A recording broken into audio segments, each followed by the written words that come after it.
Já, pessoal, então, novamente, bom dia a todos. Obrigado pela presença e pela participação aí no nosso curso. Estamos indo para a sétima aula, metade do curso, hein?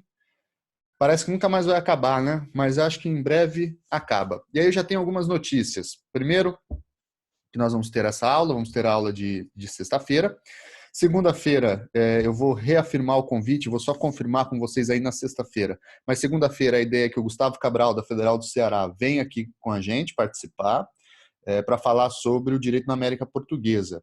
E aí eu acho que, eu não sei, vocês podem sugerir o que vocês achariam mais interessante como formato, mas eu pensei em fazer uma espécie de entrevista com ele, né? Não, ou, se vocês acharem melhor, eu substituo, eu fico aí para o campo, ele dá uma aula como se fosse a minha aula, e aí a gente assiste. Eu não sei o que vocês acham mais interessante, num formato tipo de Salvo o Melhor Juízo ao vivo, né? De uma entrevista que eu vou perguntando para ele algumas questões sobre o contexto, a gente vai trocando umas bolas, ou se a gente mantém esse formato mais tradicional de aula? Essa é uma pergunta que eu queria escutar a opinião de vocês, tá? Então, isso na segunda-feira. Na sexta-feira, a previsão é que venha o Christian Lynch, tá? O Christian Lynch vai falar sobre a formação do constitucionalismo brasileiro e a cultura jurídica brasileira, tá? Eu acho que é o grande cientista político do Brasil no momento, um dos, né? Então vai ser muito interessante, acho que é uma baita oportunidade para vocês que estão aí acompanhando, escutar uma conversa ao vivo com ele e poder fazer a pergunta que for preciso também, eu acho que é também uma grande sacada, tá? Além disso, tem uma outra questão. Na quarta-feira, nós vamos ter uma aula normal, mas eu tenho uma sugestão também. Qual é essa sugestão? Eu conversei com um professor, amigo meu, que é o Carlos Petit Calvo, que foi professor aposentado da Universidade de Barcelona, atualmente é catedrático da Universidade de Huelva, e é provavelmente um dos grandes historiadores espanhóis vivos e produtivos na atualidade, né? É um dos grandes intelectuais europeus, um sujeito que conhece muita coisa, desde direito visigótico a processo de codificação, etc. Ele tem aquele que é considerado o principal livro sobre história do direito mercantil também, que saiu pela Marcial Pons, que é sobre a história do direito comercial, tanto na Espanha, mas também na formação do Ius Comune.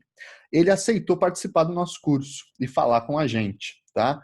Eu já convivi muito com o Carlos e eu sei que ele fala um portunhol, tá? Ele fala um espanhol misturado com português. É uma questão de ter um pouquinho de atenção e aguentar um pouco o sotaque, e vale muito a pena ouvir o cara. Então, eu queria perguntar para vocês o que vocês acham da gente fazer um dos encontros com o Carlos Petit, tá? Aí seria aqui, talvez, na quarta-feira, no lugar da minha aula, e aí depois a gente repõe essa aula no mesmo dia à tarde, ou num outro dia. Mas para todos vocês aí bom, quem é da Universidade Federal do Paraná já conhece bastante o Carlos, porque ele vai quase todo ano para a UFPR. Mas para quem não é da UFPR, eu acho que é uma baita oportunidade de ouvir esse que talvez seja um dos grandes historiadores espanhóis vivos hoje, tá? E ele já topou, já acenou positivamente e está até ansioso para participar. Então, se vocês toparem, eu acho que é uma baita oportunidade e privilégio, honestamente, para vocês ouvir o Carlos, tá? Então, o que transformaria, semana que vem, todo o nosso semana em encontros com participações externas, tá bom? Se não houver nenhuma resistência com relação a isso, a gente faz nesse formato. Eu vi que a maioria das pessoas perguntou em fazer entrevista, gostaram da ideia de entrevista, né?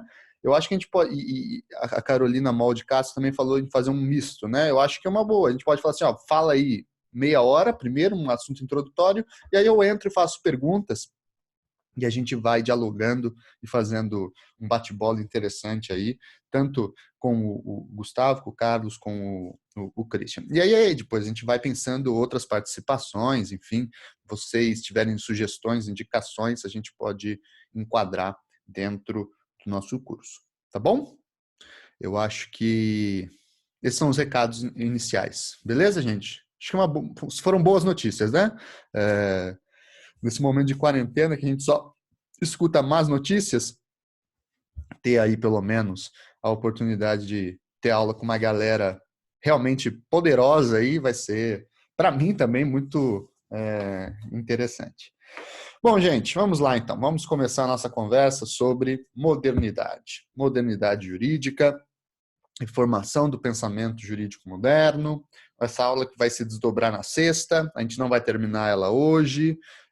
Talvez a gente nem termine ela na sexta, porque talvez seja uma das aulas mais importantes ou um dos conteúdos mais importantes para a tradição da história do direito, tá bom?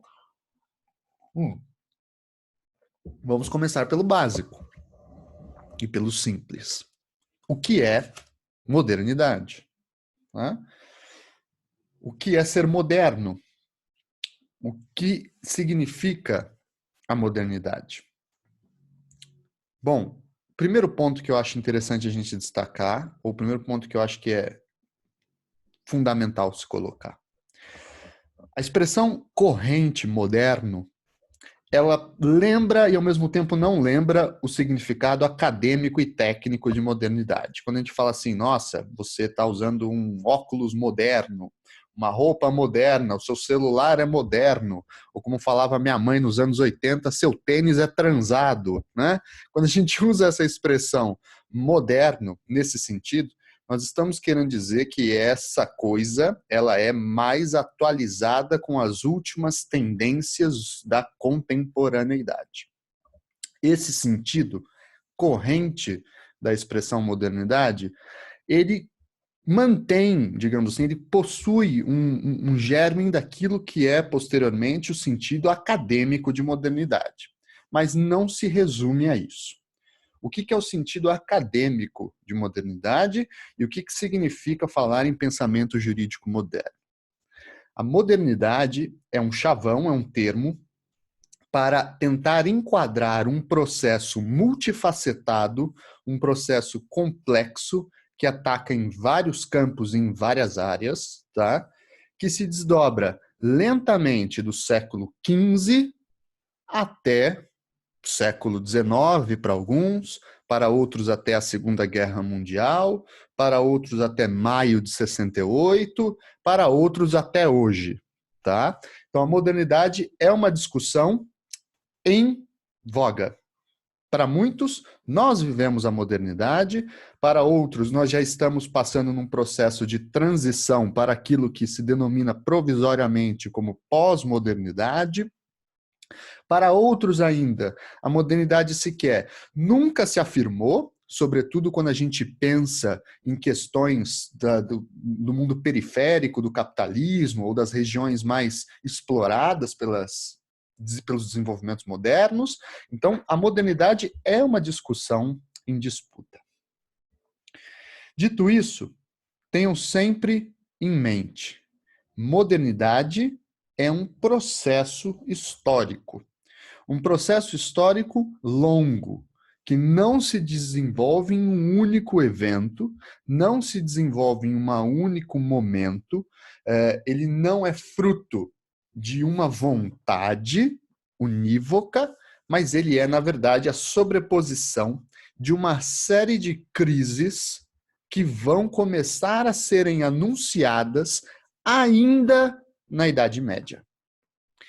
E muitas dessas crises são exatamente crises vinculadas a reflexões jurídicas.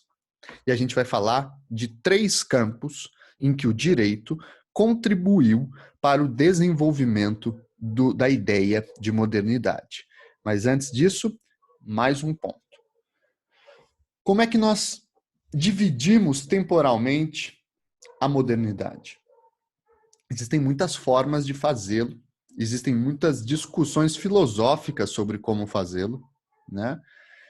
Existem muitos autores que tentam organizar a modernidade.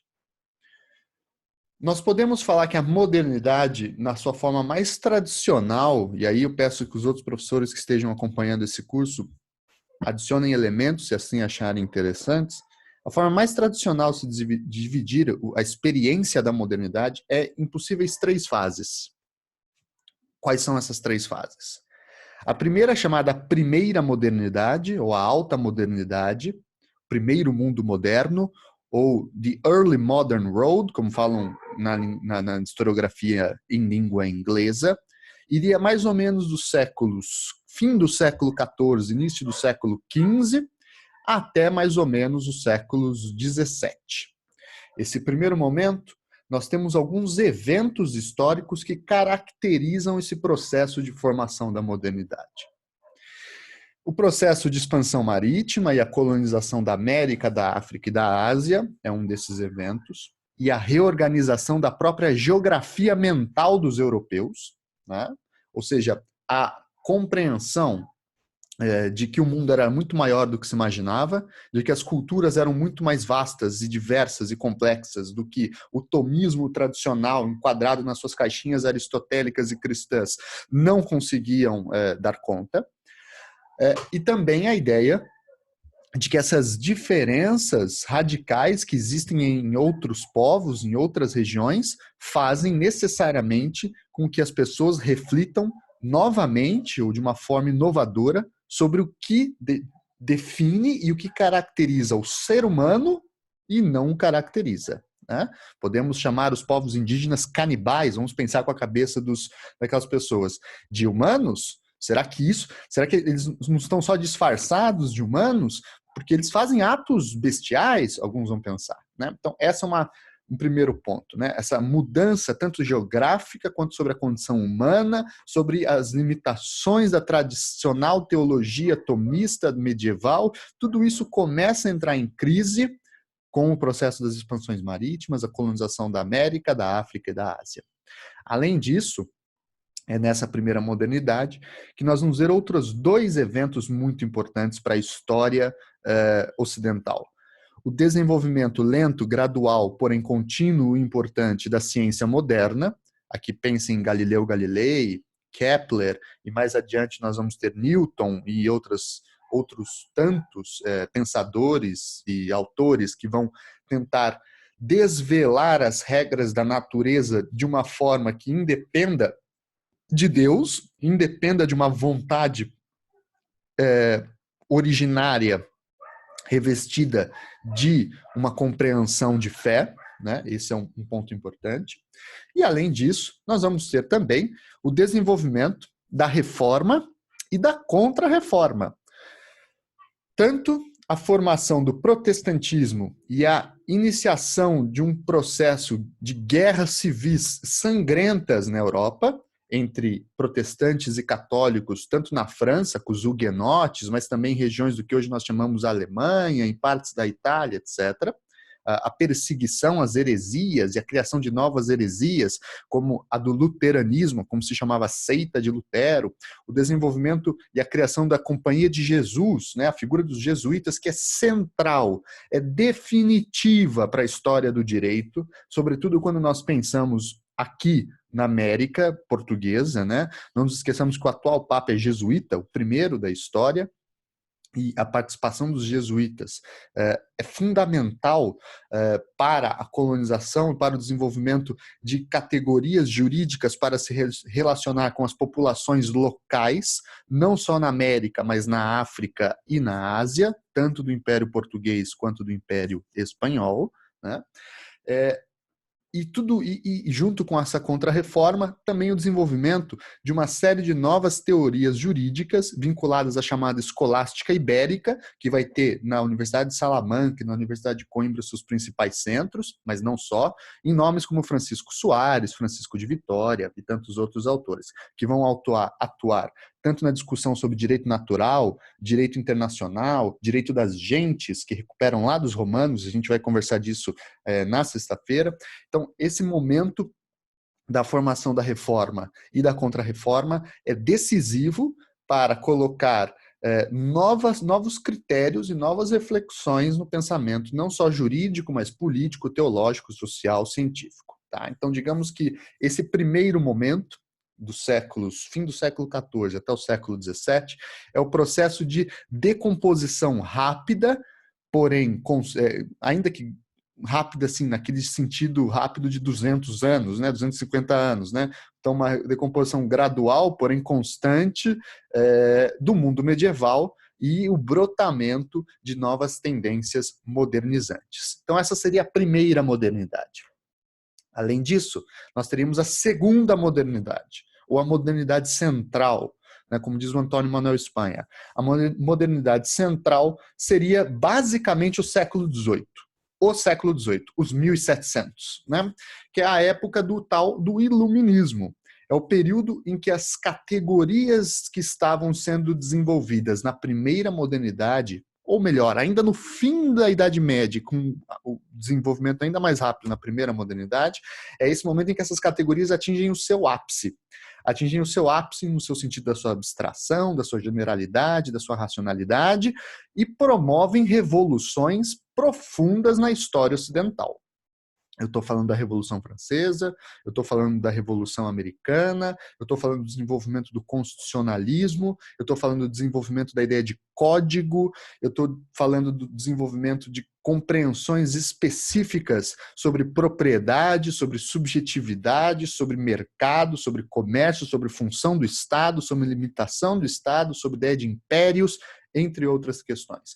A modernidade central é decisiva para a concepção do que nós consideramos hoje critérios básicos de política, como de que todos são iguais perante a lei, de que a lei só pode ser produzida pelo Estado, porque o Estado é o único legitimado politicamente, seja pela democracia, seja pela razão do Estado. Ou seja, é esse século XVIII que constrói a arquitetura do pensamento jurídico contemporâneo em grande medida. Ainda que o nosso atual, contemporâneo mesmo pensamento jurídico, viva a ressaca das insuficiências desse século XVIII, tá bom?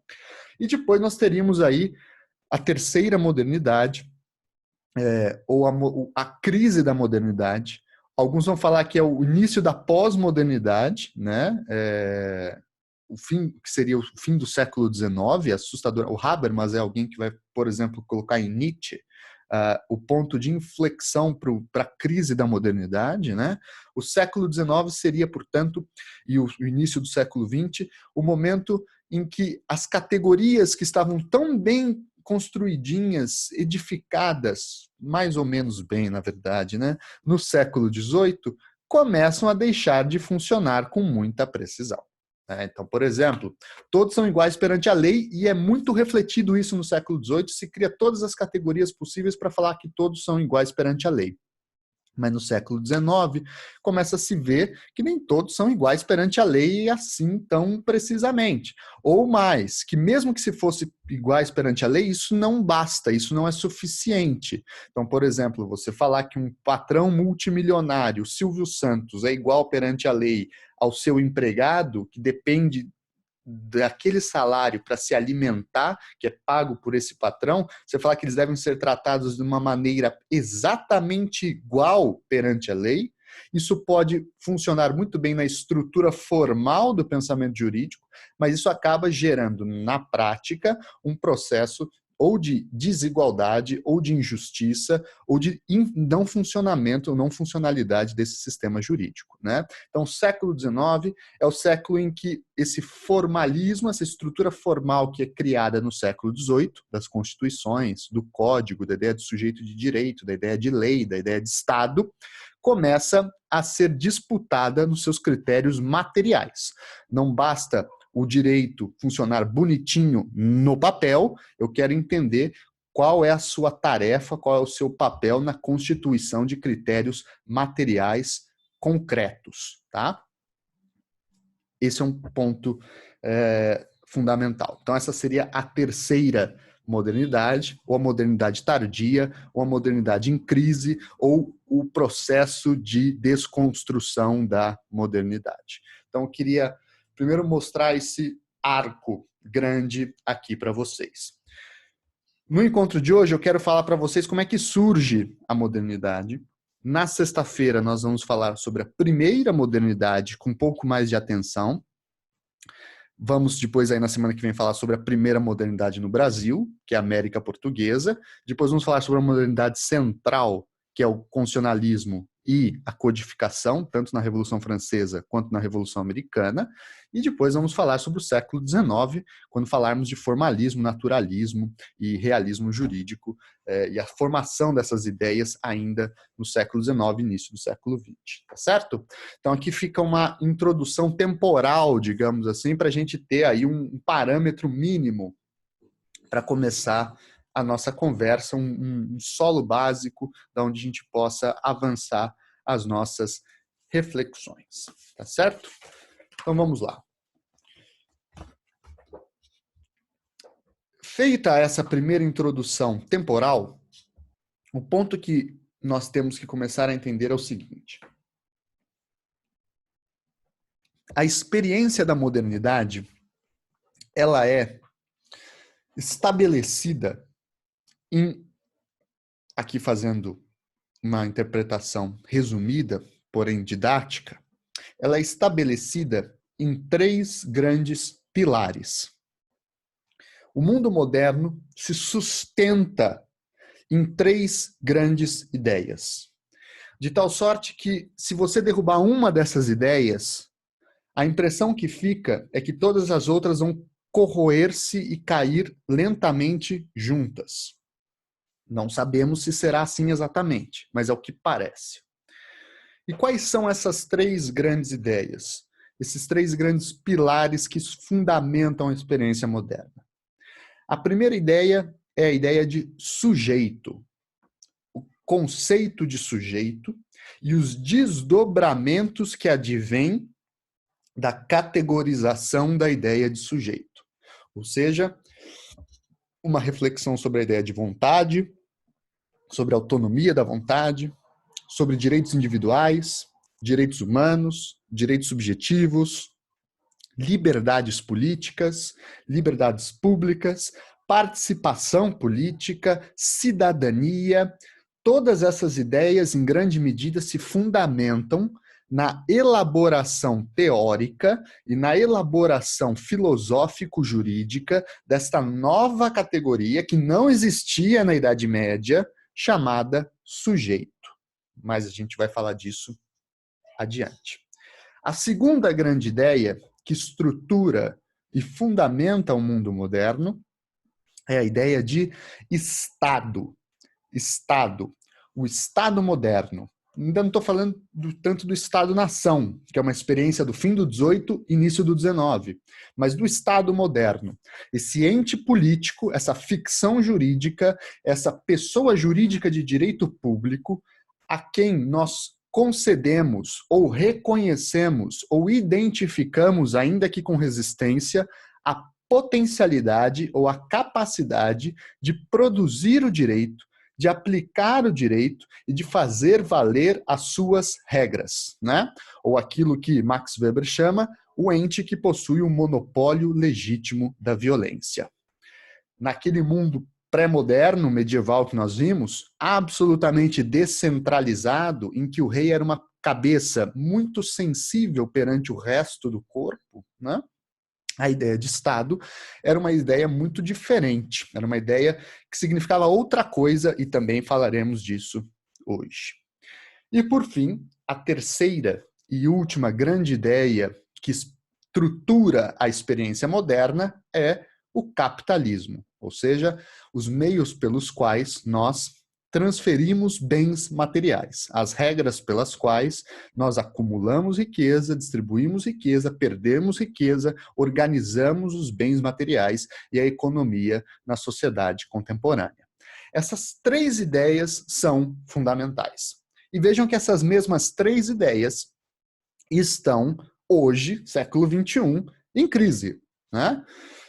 Tanto a ideia de sujeito, como até a Joyce já falou aí, né? A questão do Freud, do inconsciente, a psicanálise, ou Michel Foucault, ou a pós-modernidade, todos esses autores que descentram o sujeito como um ente abstrato que faz sentido teórico, tanto quanto o Estado, né? Nós temos aí todas as discussões sobre o processo de globalização, ou isso independentemente da sua matriz política, né? crítico do neoliberalismo ou não, todas essas novas experiências que nós temos hoje, em que a soberania ou ela está tendo de ser repensada ou reorganizada dentro da premissa de uma globalização, ou ela é cada vez mais fortalecida internamente e repensada a partir de outros termos religiosos, costumeiros, né, enfim. E aí a terceira ideia, que é o capitalismo, né, que está em crise agora, né, esteve em crise em 2008, enfim, parece que há uma constante crise no capitalismo, é o meio de produção da crise, né, que forma crises como a sua própria estrutura dialética, aqui pensando um pouquinho na lógica do materialismo histórico. Muito bem. Dito então essas três ideias, o que eu queria apresentar para vocês é o seguinte: nessas três ideias, o direito ou o pensamento jurídico, os juristas, os conceitos jurídicos e tantos outros foram centrais para a formação da modernidade. Nós tendemos, sobretudo os historiadores em geral, não que eu não seja, né, mas os sociólogos, os historiadores em geral, tendem a olhar o direito, nesse momento, como um mero subproduto desses processos, né? Então, o direito moderno é filho do capitalismo, do Estado e do sujeito. É verdade, mas o direito também contribuiu para criar esse mundo moderno. E eu quero apresentar para vocês os três grandes debates que inauguram essas três ideias dentro do direito. Esses debates ocorreram também dentro da filosofia, dentro da teologia, dentro do pensamento econômico, dentro de várias áreas. Mas no direito também se desenvolveu as reflexões que possibilitaram o surgimento ou o desenvolvimento do mundo moderno. Então vamos falar um pouquinho disso.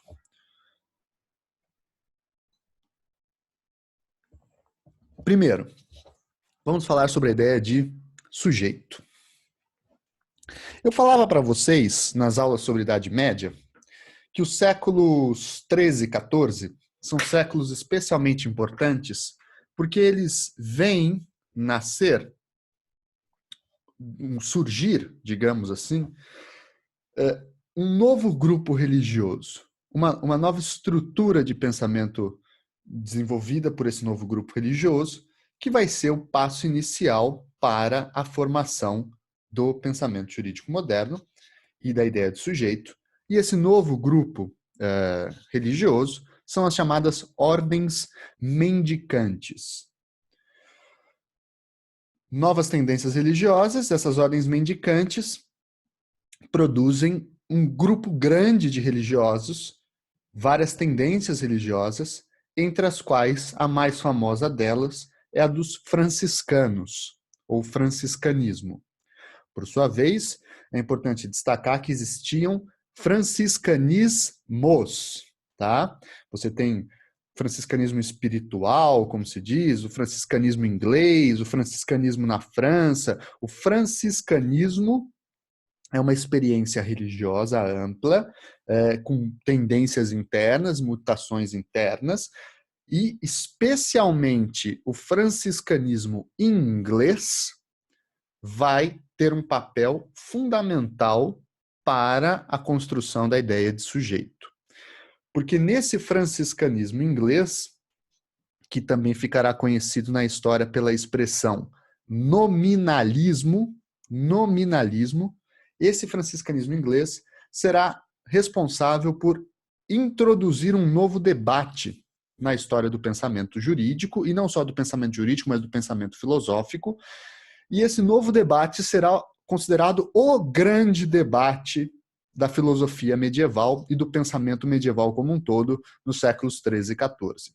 Esse grande debate é o que se chama de querela dos universais, ou a disputa dos universais. Fica a sugestão para quem quiser procurar depois mais detalhes na internet. A querela dos universais vai praticamente opor tomistas, de um lado, aqueles que seguiam a tradição do desenvolvimento filosófico de São Tomás de Aquino, em contraposição a Averroes, que vinha de Avicena, da tradição árabe, que chega pela Península Ibérica e vai para as universidades ocidentais traduzidos do árabe para o latim ou do árabe para o grego. Essa estrutura do pensamento dos tomistas, que em grande medida é muito do que nós conversamos como os traços gerais da Idade Média. Essa concepção vai começar a ser oposta a uma outra concepção, que é a dos nominalistas. E esse debate da querela dos universais será basicamente um debate sobre epistemologia, ou seja, como conhecer as coisas. Quais são as corretas regras para desenvolver o conhecimento? O que é conhecimento, né? Conhecimento é uma crença justificada e demonstrável, né? Como é então que eu mostro que determinado conteúdo é justificável, é demonstrável, é rigoroso? Como é que eu construo critérios para elaborar que a minha ideia é verdadeira e a da outra pessoa é falsa? A querela dos universais é um grande debate sobre critérios de desenvolvimento da verdade, critérios de desenvolvimento do conhecimento, critérios para produzir sabedoria, aspas, verdadeira.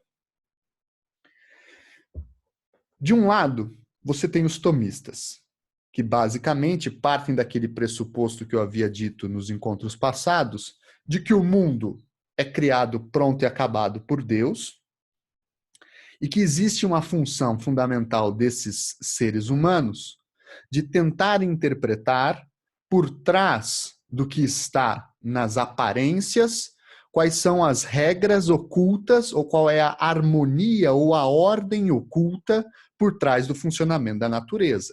Então, por trás da compreensão do porquê que uma planta cresce, eu não estou apenas entendendo por que a planta cresce, mas eu estou também tentando entender uma regra oculta que inclui a vontade de Deus numa compreensão geral da planta, dos animais, dos minerais, de toda a realidade. Ou seja, a grande ideia que os tomistas tinham na cabeça era que o mundo ele estava relativamente conectado, ele possuía uma essência, e não só essas essências tinham um fundamento próprio, né? Mas especialmente que a função do conhecimento é revelar essas essências, né? Aquilo que São Tomás de Aquino falava que o conhecimento é a adequatio intellectus et rei, ou seja, conhecer algo é adequar a sua cabeça à natureza das coisas, né? Ou seja, é submeter-se à natureza das coisas, é colocar-se na natureza das coisas. Nesse sentido, muitos vão falar que o tomismo é uma área, é uma estrutura de pensamento medieval que está preocupado com os chamados universais. Por isso a expressão querela dos universais. O que significam esses universais? Que por trás do pensamento tomista, o que se quer identificar são as essências que conectam as singularidades. Ou seja, a ideia é, pensem em uma árvore. Uma árvore não existe, porque uma árvore é uma palavra que já é em si uma ideia universalizante. O que existe é o pinheiro, a araucária, o arbusto, a macieira, o carvalho. Isso existe. E mais do que isso, existe aquele único e exclusivo que você está olhando ali na sua frente. Tentar construir uma teoria que conecta algo comum entre todas essas experiências chamadas vegetais, que nós chamamos de árvores, né, de árvores, criar essa ideia de que há uma conexão entre todas essas experiências dispersas é criar um conceito, uma categoria universal.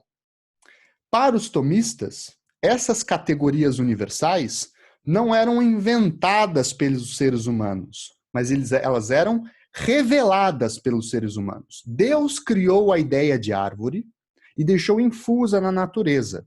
Nós estamos apenas recolhendo as pistas e recompondo a ideia essencial pré-estabelecida pelo próprio Deus de árvore. Esse gênero, portanto. Esse gênero que possui uma série de espécies. Pois bem, os nominalistas disputam exatamente isso. Por quê? Porque os nominalistas dizem que os conceitos genéricos, tal como árvore, são, na verdade, ilusões da nossa cabeça. Somos nós, enquanto indivíduos singulares, que projetamos na realidade elementos de comum acordo. E identificamos esses elementos e, para facilitar o entendimento da realidade, nós agrupamos as coisas em conceitos que nós inventamos para facilitar a interpretação do mundo. Portanto, os conceitos não são exatamente criações de Deus. Não existem nas coisas, mas são invenções humanas. São produções intelectuais humanas. Portanto, se nós acharmos que a função do conhecimento é descobrir esses conceitos, na verdade nós não estamos descobrindo nada a não ser as nossas próprias ilusões. O que os nominalistas resolvem então fazer? Eles resolvem romper com essa tradição. Eles rompem com essa tradição de tentar entender a essência universal por trás das coisas e chegam à conclusão de que a única forma de você verdadeiramente chegar a verdades e construir verdades é partir dos singulares e das coisas individuais. E não mais tentar entender as árvores, mas entender o pinheiro único e exclusivo que você está olhando. E depois que você entender bem esse pinheiro único e exclusivo que você está olhando, você olha para outra araucária e aí você tenta encontrar elementos que possuem comum acordo entre eles. E aí essa interpretação que você vai dar, você já tem a consciência que é uma interpretação humana, mas não é uma interpretação da realidade das coisas. Os nominalistas, portanto, eles eram muito mais misteriosos, alguns vão dizer, do que os tomistas. Por quê? Basicamente, pensem em uma questão matemática, né?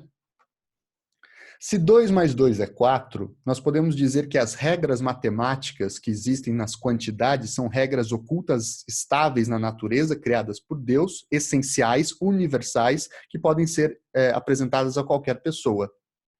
Pois bem, os nominalistas falavam que tudo bem, eu consigo entender essa ideia de que 2 mais 2 é 4.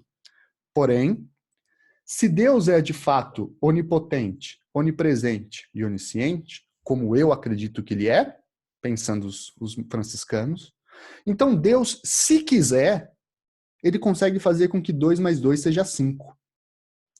Então a única forma de eu conhecer o mundo sem desrespeitar a onipotência de Deus, porque Deus, se quiser, ele altera a realidade, ele altera as regras estáveis, ele altera os universais.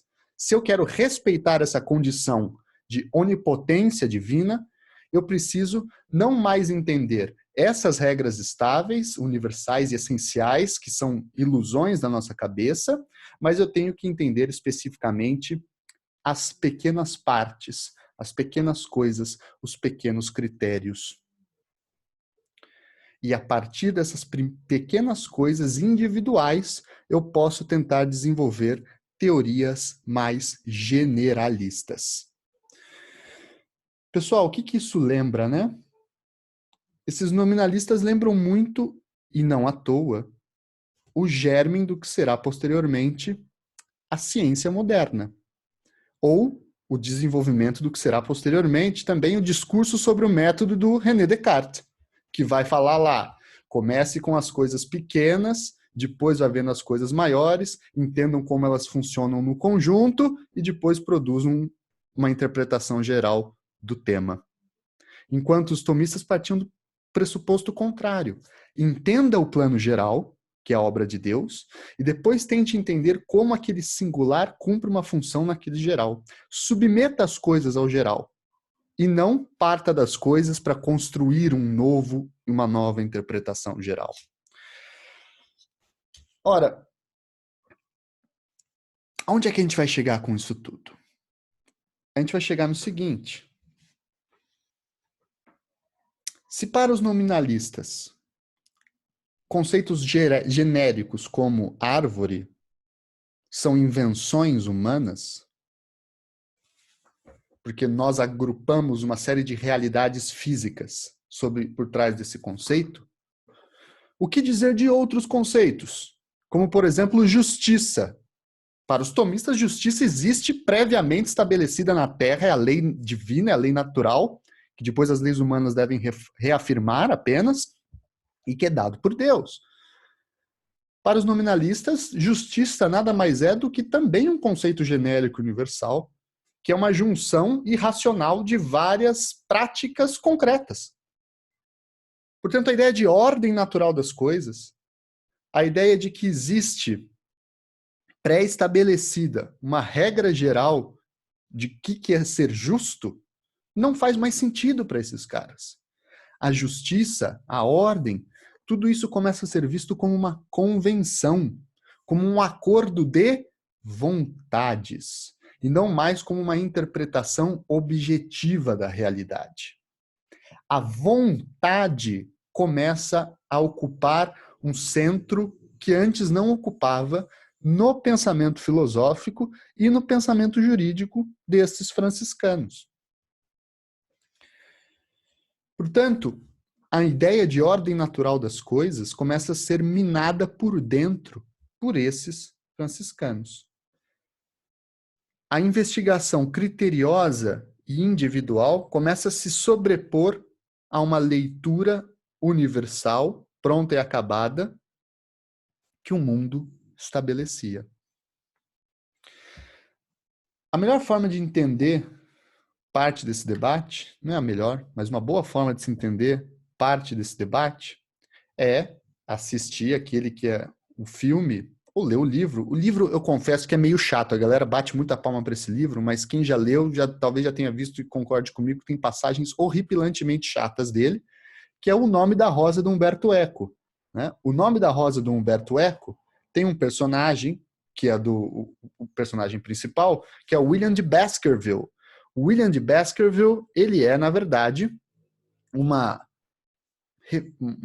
recriação, digamos assim, do Guilherme de Ockham, William of Ockham, que é o grande nominalista inglês que começa a disputar com os tomistas os conceitos e os critérios e o pensamento do que deve ser a verdade, como deve ser a verdade, e assim por diante.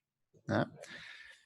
E o Guilherme de Ockham, ou William de Baskerville no Nome da Rosa, ele é claramente uma espécie de cientista barra detetive, né? Porque a gente sabe que o Umberto Eco estava muito inspirado ali nas histórias de detetive, né?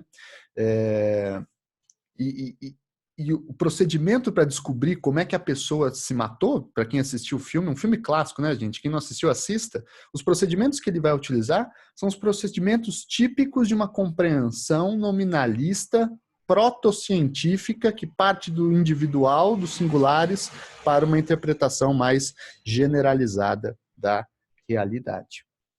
Ora, esse tipo de coisa é que vai possibilitar, por exemplo, esse tipo de olhar para o mundo é que vai possibilitar o surgimento e o desenvolvimento no século XIV e depois no século XV com um pouco mais de clareza de categorias jurídicas tão importantes quanto as da propriedade privada e as categorias, por exemplo, da ideia de direito subjetivo. Como é que funciona isso? Como é que surge essas categorias dentro dessa estrutura do pensamento?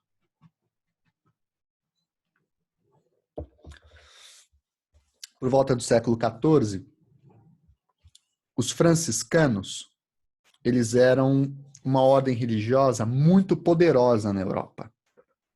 Eles tinham abadias, tinham terras sob o seu domínio, eles tinham mosteiros, catedrais, eles tinham exércitos, eventualmente, sob a disposição, caso fosse necessário. Enfim, era uma ordem religiosa que, em grande medida, começava a se contrapor ao próprio papado. João 22, portanto, nesse contexto, que era um papa tomista daquela situação, ele tenta perseguir os franciscanos e colocar os franciscanos na heresia, para não só tomar os poderes, os bens materiais desses franciscanos, mas também para reafirmar o poder do tomismo e do papado frente ao domínio da compreensão teológica e da explicação da natureza. Não nos esqueçamos que a igreja cumpria no mundo medieval a função dos centros de pesquisa, né? Ela explicava o que está acontecendo, ela explicava o que a natureza está dizendo, né? Ela era a ciência, a representante da ciência na época. E dentro desse contexto, João 22, ele começa a fortalecer uma ideia de que o franciscanismo é uma heresia, e ele chega a impor censuras papais aos principais mestres franciscanos. E como é que ele fala que a heresia, que o franciscanismo é uma heresia? Ora, disputando o critério que é o mais forte das ordens mendicantes, que é o critério da pobreza voluntária. João 22 vai falar assim, olha, vocês aí estão falando que o importante é ser pobre voluntariamente, abrir mão das coisas materiais, porque somente assim, abrindo mão das coisas materiais, você tem condição de se aproximar verdadeiramente das questões divinas. Porém, vocês fazem isso alegando estarem imitando Cristo, como toda ordem religiosa faz. No fundo, o que uma ordem religiosa faz é dizer que vai tentar imitar uma parte da personalidade de Cristo. Então vocês dizem que Cristo era um pobre voluntário. Mas isso é mentira, falava João 22. Por que que é mentira? É mentira porque, ora, Deus não podia, Jesus não podia ser um pobre voluntário. Quando ele bebia água, ele não estava sendo dono daquela água? Ele não era, portanto, alguém apegado materialmente por aquela água? Quando ele se alimentava, ele também não estava se apropriando daquela comida e, portanto, sendo dono daquela comida? As roupas que Jesus usava não eram dele? O burrinho que ele usou no domingo de Ramos para chegar em Jerusalém não era dele? Ora, assim sendo, como é que vocês podem dizer que Jesus era um pobre voluntário? Vocês estão dando uma interpretação errada aos evangelhos e vocês estão, portanto, cometendo uma heresia, um pecado. Vocês estão tentando fundar uma outra interpretação da religião, vocês estão levando toda a sociedade consigo e isso é perigosíssimo. Isso vai colocar os franciscanos em maus lençóis. O próprio Guilherme de Ockham vai ter que se esconder num castelo por um tempo sob a proteção de alguns nobres, etc. Mas ele vai dar a resposta, e a devida resposta ao Papa João 22 nesse contexto. E o que é interessante para nós? É que, em vez de ficar discutindo questões teológicas, Guilherme de Ockham, na resposta que ele dá ao Papa sobre a pobreza voluntária de Cristo, ele puxa a discussão para o campo do direito e para o direito romano, o Corpus Juris Civilis. Né? O que vai dizer o Guilherme de Ockham? Ele vai falar assim, olha, Papa, eu acho que você não entende muito bem desse negócio de Deus, né? De uma forma um pouco irônica, né? Ele não era muito bem quisto pela tradição católica tomista, né? Mas eu vou te explicar. O que acontece é o seguinte, para entender a relação entre o indivíduo e uma pessoa e o mundo material e as coisas, portanto, é fundamental que nós tenhamos na cabeça dois conceitos que estão previstos lá no direito romano. Quais são esses conceitos? Primeiro, o conceito de usus facti, uso de fato, e o outro que é o ius abutendi, direito de abuso. Os romanos diziam que todo ser humano necessariamente se relaciona com o mundo material com alguma dessas categorias, ou com o usus facti, ou com o ius abutendi. E o que diz Guilherme de Ockham? O que é o usus facti, o direito, o uso de fato? Ele fala, uso de fato é quando uma pessoa utiliza uma coisa para aquilo que ela foi criada para ser utilizada. Então, por exemplo, se você ganha um prato de comida, qual é a função de um prato de comida? Qual é a finalidade de um prato de comida? Para que serve um prato de comida? Obviamente, para alimentar. Então, se eu me alimento com um prato de comida, eu estou no âmbito ou no campo do chamado usus facti, uso de fato. Agora, se eu pego esse prato de comida e faço outra coisa com ele, por exemplo, vendê-lo, como faz um restaurante, eu não estou no campo do usus facti. Eu estou no campo do ius abutendi, ou o direito de abuso. Por quê? Eu estou dando uma outra função para essa coisa que é o prato de comida, que a função dela, no caso, agora é me dar dinheiro. Ora, o que faz Jesus, falava Guilherme de Ockham, quando usava suas roupas, quando usava o seu burrinho, quando comia e quando bebia? Jesus estava no âmbito do usus facti. E isso nós franciscanos também fazemos. Nós também comemos, nós também tomamos água, nós também usamos roupa, nós também usamos coisas materiais pelo mundo, mas nós nos mantemos no campo do usus facti. Nós usamos as coisas conforme as suas funções naturais, conforme a sua existência objetiva. Agora, a pobreza voluntária que nós franciscanos pregamos é a de abrir mão do ius abutendi, de abrir mão do direito de abusar das coisas, de abrir mão do direito de dar outros direcionamentos às coisas. Isso é a pobreza voluntária.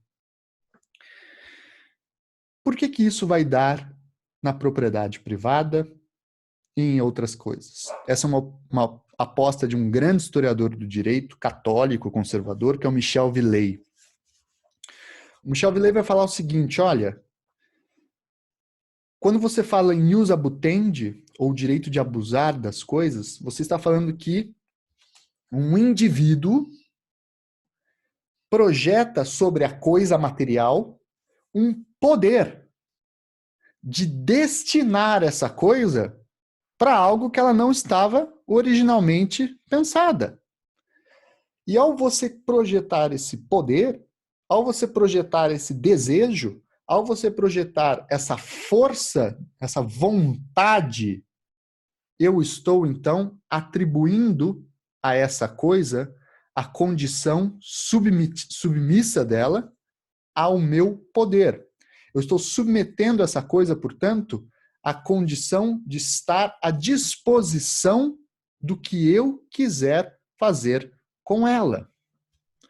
Ora, uma coisa das mais curiosas de se ver no nosso Código Civil contemporâneo de 2002 é que se você ler da primeira à última página do Código Civil, você não vai encontrar nenhuma definição objetiva de propriedade. E isso é chocante. Porque a propriedade provavelmente seja o conceito mais importante do Código Civil. Mas não existe uma definição de propriedade no Código Civil. Que está lá, propriedade é, : Não. Mas você tem uma outra coisa.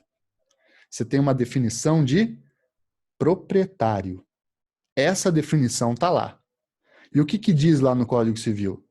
Que proprietário é quem tem o poder ou a faculdade, que nada mais é do que palavras diferentes para uma vontade de usar, gozar, dispor ou reaver determinada coisa. Propriedade, portanto, nada mais é do que a projeção daquilo que o Gross chama da sombra soberana do sujeito sobre as coisas. A projeção de um poder, a projeção de uma vontade sobre as coisas e a possibilidade de destinar essa coisa aonde eu quiser e da forma que eu quiser. Isso é o ius abutendi, o direito de abusar das coisas. Era isso que os franciscanos abriam mão. Mas eles não abriam mão, como disse, do usus facti, que é o que nós chamaríamos hoje, mal traduzindo, de posse. Ou seja, a condição de você usar as coisas efetivamente conforme Elas estão pensadas. Você apenas utiliza. Você não se sente dono delas. Você não impõe a sua vontade sobre elas. Você não destina outras funções para ela. Você simplesmente reafirma ela como foi pensada na sua origem.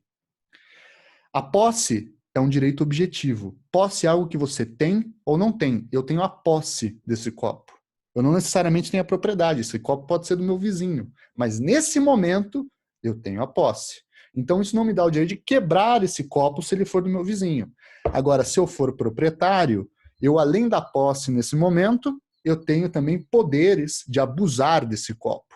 Eu posso usar esse copo da forma que eu quiser. Eu posso vendê-lo, eu posso destruí-lo, eu posso escondê-lo, eu posso dar fins diversos a essas coisas. Por que isso tudo é muito importante? Porque com a ideia de que alguns direitos, na verdade, são afirmados ou possuem características de serem poderes, faculdades, vontades que eu posso usar ou não, que fica à minha disposição, à disposição da minha liberdade, quando eu faço isso, indiretamente, o que os franciscanos fazem é criar a ideia de direito subjetivo e, portanto, a ideia de sujeito de direito. Eu sou um sujeito de direito e possuo direitos com relação a esse copo, porque ele é meu. Com isso, boa parte do direito privado, do direito comercial, vai ter que começar a ser repensado. Porque no mundo medieval, e isso pode chocar algumas pessoas, sobretudo os liberais mais radicais, que acham que existe direito natural eterno desde a Idade das Pedras, não existia propriedade na Idade Média, meus amigos. Não existia propriedade privada na Idade Média. Bem como é difícil falar que na Antiguidade Romana existia propriedade. É certo que os romanos eram muito mais individualistas, digamos assim, do que os medievais. Mas é difícil falar em propriedade, tanto lá quanto cá. O que existiam eram outras formas de se relacionar com as coisas, como a ideia de domínio, como a ideia de usus facti, né? Existiam vários direitos reais, como nós diríamos hoje. Se você fosse um camponês e tem ali um moinho, onde você usa aquele moinho do feudo para moer o seu grão, aquele moinho não é do senhor feudal. Inclusive, se o senhor feudal, por pura birra, falar que agora ele quer destruir aquele moinho e dane-se o resto dos camponeses, isso é claramente uma postura de tirano. Em alguns casos, você pode se juntar com seus outros camponeses, pegar em armas e, na cabeça desse tirano. Porque o próprio senhor feudal, ele tem deveres com as coisas. É por isso que isso é uma marca muito importante de toda a estrutura do direito português, por exemplo, e tantos outros, durante o processo de colonização, como é o caso do critério da sesmaria. A sesmaria não era exatamente propriedade. É claro que, em alguns aspectos, ela vai começar a se afirmar como uma propriedade a partir do século, fim do XVIII, início do XIX. Mas a sesmaria não era uma propriedade. Porque quando você se transformava em um meeiro, você tinha o direito a uma sesmaria, isso não era assim, agora aquela terra é tua, você faz o que você quiser com ela. Não. Agora, você tem o direito de domínio sobre aquela terra, ou seja, você pode julgar casos que aconteçam naquela terra, você pode estabelecer mínimos comandos como a cabeça no resto do corpo naquela terra, mas você também tem deveres naquela terra. Você tem o dever de plantar, você tem o dever de produzir tanto, você tem o dever de povoar, você tem deveres e deveres e deveres. Não existe essa ideia de propriedade absoluta que nós temos nem mais hoje, mas que tínhamos sobretudo no século XVIII e XIX, de que uma pessoa é dona de algo, isso significa dizer que ela pode fazer ilimitadamente o que quiser com essas coisas. Dá para entender isso, pessoal? Como é que surge a ideia de sujeito no mundo, fim do mundo medieval, começo do mundo moderno? Ficou alguma coisa que eu possa reexplicar? O Gustavo pergunta quais são as categorias, né? É o ius abutendi, deixa eu anotar aqui para vocês. e o usus facti, tá?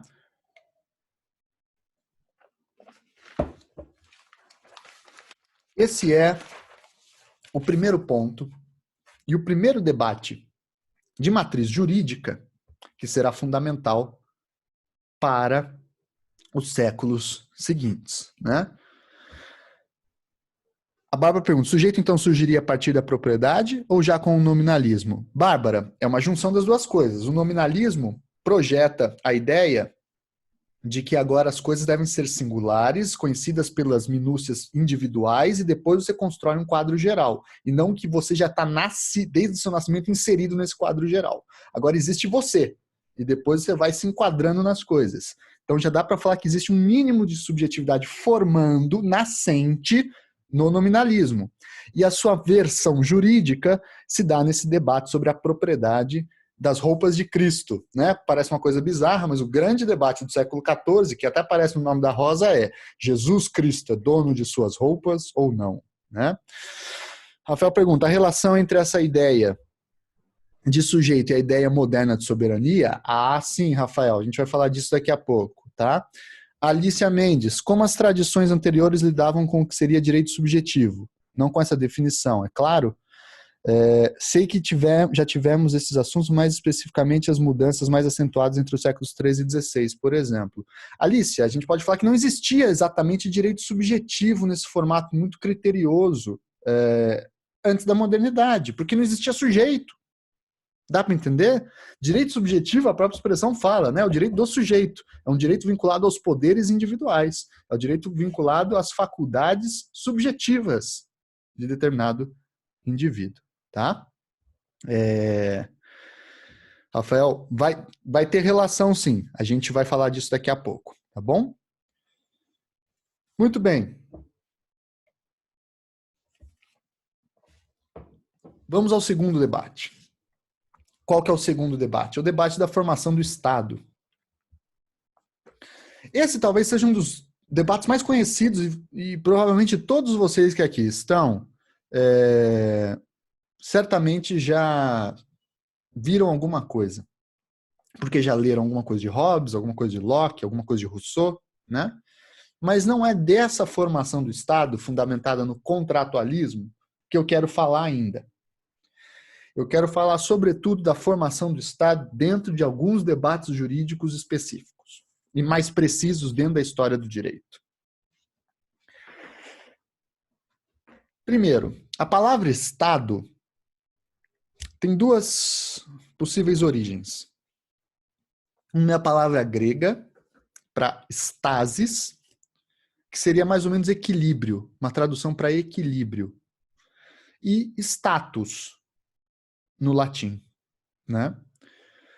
O que se chamava de Estado na antiguidade, em algum aspecto, até durante a Idade Média, a expressão Estado tinha mais a ver com a condição verbal que a gente usa para essa palavra. Em que sentido? Sabe quando você usa a palavra ou a frase, e aí, como é que você tem estado? Né? Como tem estado as coisas? Como é que estão as coisas?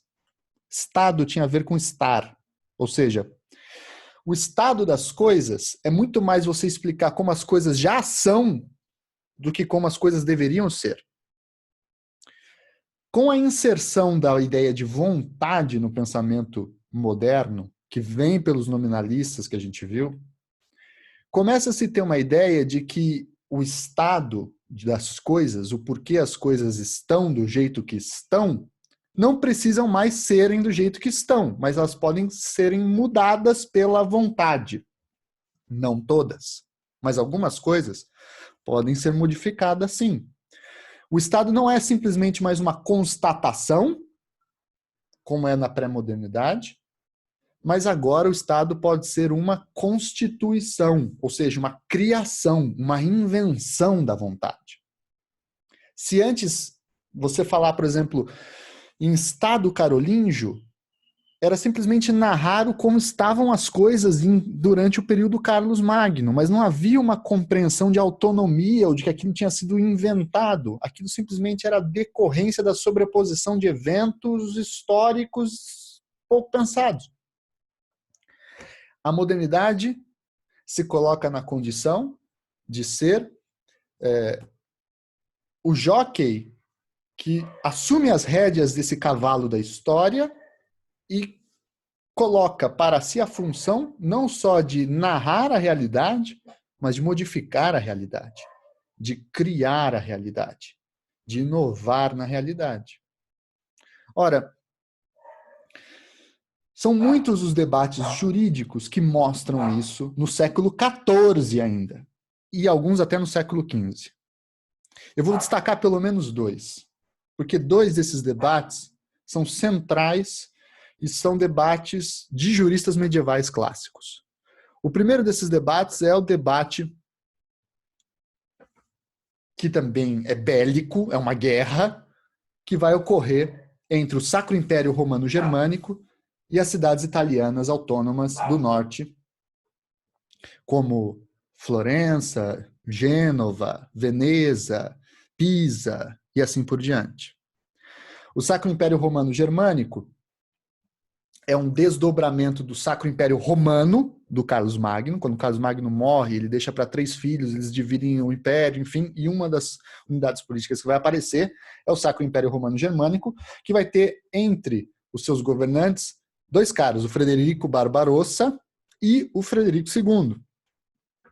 Esses 2 imperadores romano-germânicos vão se enxergar como legítimos herdeiros do trono de Roma, legítimos herdeiros da condição do imperador romano, e lá no Corpus Juris Civilis havia uma previsão de que, por exemplo, esses sujeitos seriam dominus mundi, ou seja, o digesto dizia que, tem várias passagens, o Piano tem uma passagem que diz lá, né, tudo que agrada ao imperador é de direito, né?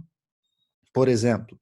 Então esses sujeitos vão falar, olha, se pelo próprio documento que essa italianada tanto gosta e tanto estuda, pelo próprio documento que foi desenvolvido pelo povo que ocupa essa Península Itálica, a declaração de que eu sou o rei da porra toda, eu mando em todo mundo, eu sou o dominus mundi, então nada mais certo do que eu ir até essas regiões e indicar os bispos, cobrar impostos, determinar como vai ser o comércio, enfim, me enfiar nas situações políticas ali. Mas tem um porém, né? As cidades-estados italianas no século XIV, elas já não são mais aquelas cidadezinhas vagabundas do século XI. Elas já são pujantes cidades produtoras de grana, de capitalismo. É preciso, portanto, dar um jeito nisso. É preciso resolver a autonomia das cidades frente a essas pretensões textuais, teóricas, mas que faziam sentido. Do ponto de vista, digamos assim, gramatical, rigoroso e literal, Frederico Barbarossa estava correto. Ele era o dominus mundi, ele era o legítimo herdeiro do Império Romano, né? Mas não dá para aceitar aquilo.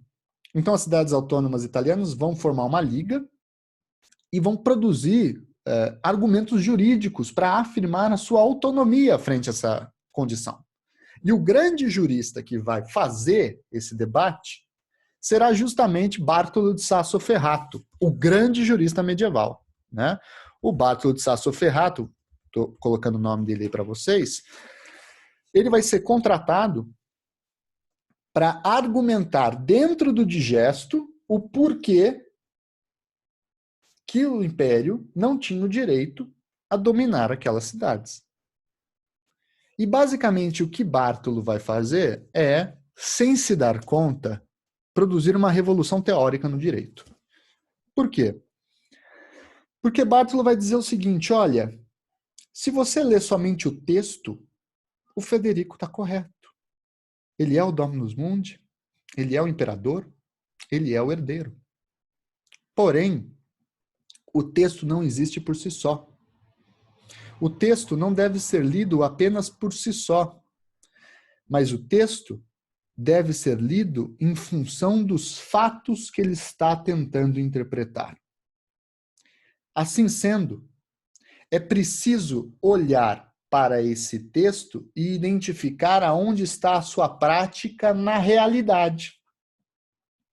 E Bartolo vai concluir, com esse procedimento do primado dos fatos sobre o texto, de que com a queda do Império Romano do Ocidente, quem assumiu na prática, em muitos casos, a condição de ser o imperador, não foi o Sacro Império Romano Germânico, não foi também, às vezes, Carlos Magno, mas foram as próprias cidades que se tornaram imperadoras de si mesmas.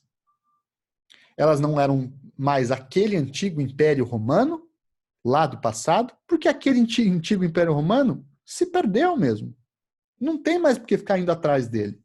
Agora, na prática, as condições jurídicas, os critérios jurídicos, os institutos jurídicos continuaram existindo nas cidades italianas, com a diferença de que as cidades se transformaram, os seus conselhos de anciões, o seu doge, o seu duque, o seu conselho de administração, vai ser, na prática, as funções daquele antigo imperador. Portanto, a transmissão, a translatio imperii, como se dizia, né? A passagem de coroa de um lado para outro, não se deu de Roma para o Sacro Império Romano Germânico, mas se deu de Roma para muitas coroinhas pequenas nas várias cidades italianas. As cidades, portanto, são imperadoras de si mesmas. Quando o Bartolo faz isso, o que ele está querendo, o que ele produz de modernidade, que faz com que ele seja, portanto, um dos fundadores da modernidade, há quem diga, por exemplo, o próprio Legoff diz isso, né? Que a modernidade é arquitetada em 3 grandes autores, Petrarca, Dante Alighieri e Bartolo di Sassoferrato, 3 italianos, né? Quando Bartolo faz isso, coloca o primado dos fatos sobre a lei, ele está corroendo aquela ideia medieval que era clássica e muito estável de que o texto é a verdade absoluta escrita, de que o texto é ratio scripta, de que o texto está sempre certo e a realidade é que tem que se enquadrar no texto. Aqui ele inverte isso. Ele fala, partam dos fatos e depois procurem o texto. Esse é um procedimento empirista, esse é um procedimento racionalista também, que parte do indivíduo observando a realidade para depois chegar no argumento de autoridade. Isso já é um procedimento moderno. Isso faz, portanto, com que as cidades italianas tenham elementos ou argumentos jurídicos para resistir. Eles resistem militarmente. É claro que as coisas não ficam só no direito, tem porradaria, mas eles resistem militarmente e com fundamento, e com apoio papal. Porque eles tinham que convencer o Papa de ceder os exércitos dos estados papais para ajudá-los nesse conflito. E conseguem. Ora, tão logo se resolve essa situação com relação ao Frederico Barbarossa, e depois ao Frederico II, digamos que as cidades-estado italianas, que, repito, eram riquíssimas, estavam com os bancos nascentes, o capitalismo nascente ali, tudo aquilo acontecendo, elas vão ser alvo de uma outra tentativa de submissão, que agora é do Papa. Né? O que o Papa vai dizer? Ele basicamente vai dizer, olha, o Bartolo é muito inteligente mesmo, né? Não tem nada dessa história do Federico Barbarossa ser Dominus Mundi, porque agora a gente vive num mundo cristão e todo mundo sabe que Dominus Mundi de verdade é Deus. Ele que é o Dominus Mundi. Assim sendo, eu, aqui nada mais sou do que o Pontífice Maximus, o herdeiro legítimo da expressão Pontífice Maximus, estou aqui como representante do verdadeiro Dominus Mundi. Então, eu, Papa, eu não lembro qual era o Papa, Bonifácio VIII, depois eu procuro. Eu, Papa, tenho a condição de utilizar a chamada plenitudo potestastis, ou seja, o poder pleno de interferir nas coisas terrenas em nome de Deus.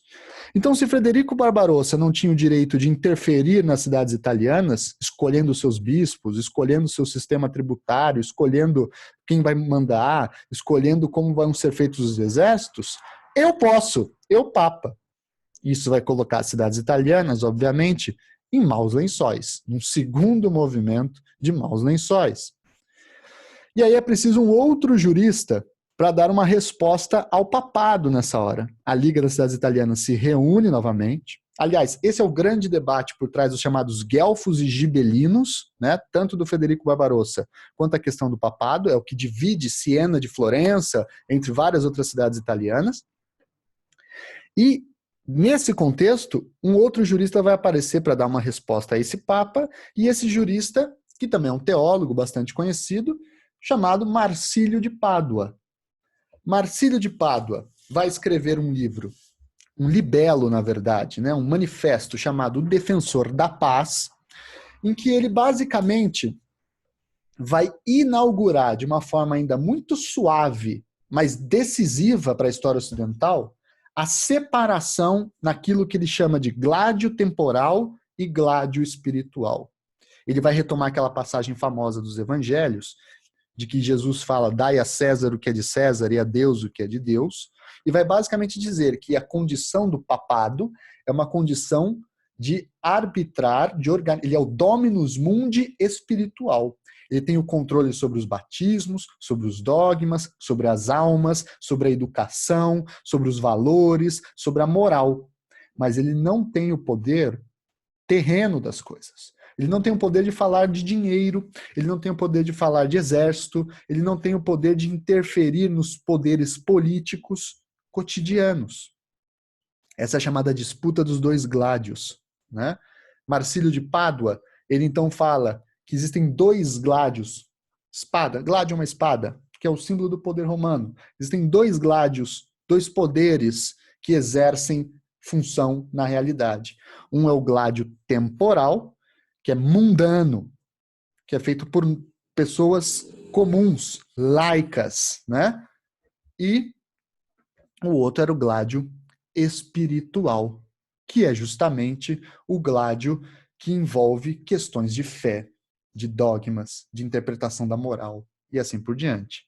Ao Papa só cabe tratar de questões espirituais. Quanto ao rei, não cabe tratar de questões espirituais, apenas reafirmar as questões espirituais, mas cabe tratar de questões temporais. É o primeiro passo, mas fundamental, para a construção de uma grande característica da tradição moderna, que é a laicização do pensamento, ou seja, um processo de separação entre conteúdos religiosos e conteúdos mundanos, racionais, científicos. Dá para entender isso, pessoal? O Gustavo pergunta qual é o nome do jurista, o Marcílio de Pádua. O Júlio César, eu acho que era o próprio Papa João XXII. Valeu, Júlio, se alguém puder dar uma olhadinha depois. O Bruno pergunta, então o nominalismo seria contrário a essa ideia de direito subjetivo? Bruno, o nominalismo, os franciscanos, sim, eles, não é que eles seriam contrários à ideia, eles revelam a existência da ideia, mas eles falam que eles abrem mão disso como pobreza voluntária, e que o Papa João XXII não. O Papa é o cara que está cometendo o pecado de não ser pobre voluntariamente. Então é engraçado, porque para eles se defenderem, eles explicam uma coisa e acabam inventando uma coisa. Essa é a hipótese do Villei, tá? O Igor, como era o nome desse conflito? É o conflito entre a autonomia das cidades italianas frente ao papado, né? É a disputa entre guelfos e gibelinos, alguns vão falar, tá? Vou pôr aqui, guelfos e gibelinos. Ou a disputa entre o gládio temporal, o gládio espiritual, que também tem relação com a questão das investiduras, né? Ou seja, quem escolhe o bispo em cada região, aí a criação do papa e do antipapa, né? Disputa entre reis e papas, é um contexto específico que vai se desdobrar desde o século XII até o século XIV, tá bom? O Rafael aí, ó, falou exatamente o que eu disse, e o Bruno respondeu. Beleza. Avancemos mais um pouquinho, gente? E agora, então já entendemos o seguinte, como é que surge a ideia de sujeito dentro do debate jurídico? Como é que surge as bases iniciais para a formação de uma ideia de autonomia política frente à religião, que é a discussão do Estado moderno, que vai falar, então, portanto, que algumas entes políticos têm autonomia, portanto, tem, aspas, liberdade frente a outras vontades políticas, isso é importante, porque depois Maquiavel, Jean Baudin, Thomas Hobbes, todos esses caras vão pegar desse ponto de partida para entender explicar a formação do Estado. Tá? Então, essa é a parte que não muito contada. É como Quentin Skinner diz, é a história da liberdade antes da liberdade. Né? Mas que é fundamental porque é feita por juristas e dentro do debate jurídico. E não que os outros não sejam, né? Hobbes, jurista, Locke falava de direito natural, enfim. Jean Baudin falava muito de direito, ele que diferencia direito e lei, enfim. E o próprio Maquiavel. Ok. Dito isso tudo, chegamos ao último debate, que é qual que é o papel do direito na formação do capitalismo. Ou seja, qual é aquilo que nós poderíamos chamar de parto jurídico do capitalismo? Né? Como se fundamenta essa experiência decisiva para a história da humana, que é a formação do nosso sistema produtivo. Primeiro, a gente tem que lembrar um ponto de partida fundamental, que é: o capitalismo não seria possível na Idade Média, por uma série de questões. Primeiro, porque não existia propriedade privada vinculada à ideia de direito subjetivo, que possibilita, então, a faculdade de gerar capital, que é o que a gente viu na parte dos nominalistas. Você não tinha também uma clara divisão entre questões religiosas e terrenas, como é a discussão do Estado, o que possibilitava com muita força e com muita clareza que a ideia de aquilo que nós chamaríamos hoje, mais ou menos, de lucro, fosse enquadrado dentro do pecado da usura. Então, a Idade Média é um mundo em que o capitalismo não tem as pré-condições teóricas sequer para o seu surgimento. E aí eu queria explicar o como. Vamos falar primeiro da usura. Ora, é conhecido, é sabido por muitos de vocês que a usura é um pecado previsto na Bíblia, né? Está lá no Levítico, capítulo 25, versículo 36, no Deuteronômio, capítulo 23, versículo 20, em Lucas, no Sermão da Montanha, capítulo 6, versículo 35, está no Decretum Graciano do Código Canônico. No Decretum Graciano se diz, né, tudo aquilo que se exige acima do capital é usura. Está escrito precisamente assim. Né? Então a usura, ela era um pecado muito claro e evidente, e está lá na Bíblia até hoje, e também na documentação jurídica da época. Mas o que era a usura? A usura para nós hoje é juros, né? Mas não é isso. Era mais do que isso a usura no mundo medieval. Se eu te vendesse esse relógio por 100, sendo que eu paguei 90 nele, eu estava caindo na usura. Porque esses 10 de excesso são irrespondíveis de um ponto de vista naturalista. Nada justifica, a não ser a minha condição de egoísta, a minha condição de avarento, o desejo de ganhar mais 10. Porque se a coisa possui um valor intrínseco a ela, e assim, portanto, o valor dessa coisa tem que ser justa. Assim, a ideia de você poder fazer trocas desiguais que produzem acúmulo de capital era considerado usura no mundo medieval. E a usura é um dos pecados mais fortes do mundo medieval. Para muitos, a usura era um pecado infernal, ou seja, era o pecado em que a pessoa já estava no inferno antes de morrer, que não tinha salvação. Não adiantava ficar lá chorando no colo dos padres, na confissão, que a usura não tinha salvação. E mais, a usura era tão perigosa que ela era meio que... ela tinha uma capacidade de se transformar em uma epidemia, gerar uma contaminação. Por quê? Porque imagina que você é filho de um usurário. Um comerciante. Qualquer comerciante é um usurário no século X, por exemplo. Sujeito que sai de um lugar comprando uma saca de trigo por 10 e vende por 15, porque ele teve que viajar, porque ele quer se alimentar, porque ele quer ganhar um dinheiro, esse cara já está cometendo usura. Então, esse sujeito, se você é filho dele, ele vai juntar dinheiro vendendo as coisas, os excedentes, etc., e vai comprar coisas, vai comprar uma casinha, vai comprar um berço, vai comprar uma cama, vai comprar uma comida, e o simples fato de você estar se aproveitando disso já lhe coloca no campo da usura também. Você também é um usurário por tabela. Então, a usura era um pecado difícil de resolver.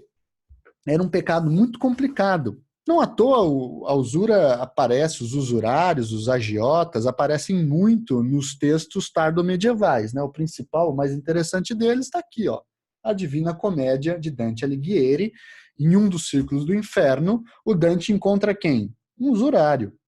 A mesma coisa para o Alto da Barca do Inferno de Gil Vicente. Quem que ele encontra lá, o Gil Vicente? Também um usurário. E é engraçado, porque como é que esses sujeitos são representados? Sempre sujeitos corcundas, que carregam um saquinho com o dinheiro no pescoço, por isso que eles ficam corcundas, ou porque é muito dinheiro e eles não querem tirar de jeito nenhum, porque eles são muito avarentos, então eles vão ficando corcunda com o tempo. Ou então, alguns diziam que é porque o próprio diabo estava puxando eles para o inferno ainda em vida, então eles ficavam corcundas. Né? A usura é um conteúdo muito famoso, então cultural, digamos assim, no mundo medieval e no mundo tardo-medieval. Pois bem. Mas tem um problema sério aí, teológico. Qual que é esse problema? O problema é que se eu falo que a usura é de fato um pecado, voltar. Por que a usura é um pecado? Esse é o ponto fundamental. Por que a usura é um crime? Por que a usura tem que ser enquadrada como algo perseguido, punido? Por vários motivos. Primeiro, porque a usura é um vício capital, que é a avareza. Segundo, porque a usura é um ato injusto. O que se quer dizer com isso? Dentro da lógica ainda tomista medieval, ela é um ato contra a natureza. Aí aqui meu professor, meu saudoso professor Antônio Manuel Espanha, sempre contava uma historinha que vem de São Tomás de Aquino em um dos opúsculos dele, que se dizia assim, olha, por que a usura não é natural e ela é injusta? Porque é muito simples. Pegue um saquinho, coloque 10 moedinhas nesse saquinho, amarre esse saquinho, enterre esse saquinho, deixe 10 anos o saquinho enterrado lá.